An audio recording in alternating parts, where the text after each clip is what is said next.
পুরনো কাঠের আলমারির এক কোণে যত্ন করে রাখা ছিল একজোড়া ছেঁড়া পুরনো জুতো। মাটি লেগে আছে তলায়, পাশগুলো ছিঁড়ে গেছে খানিকটা, কিন্তু মা কখনো সেগুলো ছুঁতেও দিতেন না কাউকে। বলতেন, এটা ফেলার জিনিস না, এটা তোমার বাবার জুতো। রাফিক তখন ক্লাস 6-এ পড়ে। বাবাকে মনে নেই তার।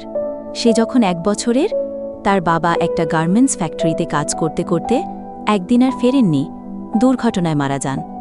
তবু মা রোজ সকালে ঘুম থেকে উঠে বাবার জুতোর ধুলো ঝাড়েন আর মুখে হাসি রেখে বলেন, এই জুতোর তলায় তোমার পুরো সংসারের ঘাম লেগে আছে।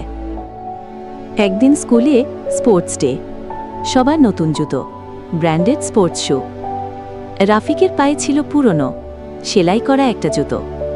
বন্ধুরা হাসাহাসি করছিল। রাফিক ঘরে ফিরে গিয়ে মার কাছে কাঁদতে কাঁদতে বলল, আমারও নতুন জুতো চাই, আমি আর এই ছেঁড়া জুতো পরব না।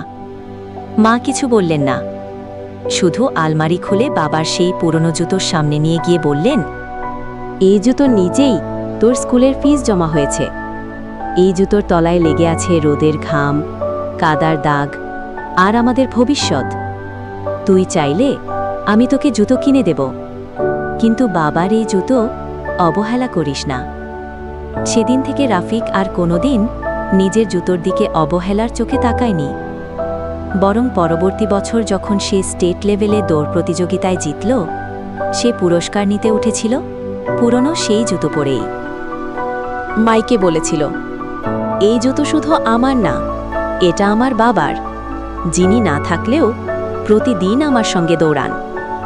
শেষ কথা, সব জুতো পা রক্ষা করে না, কিছু জুতো একটা পরিবারের ভবিষ্যৎ বাঁচিয়ে রাখে। বাবার জুতো কোনো বস্তু না, সেটা এক ধরনের দায়িত্ব, স্মৃতি আর ভালোবাসা, যা সময় পেরিয়েও মুছে যায় না।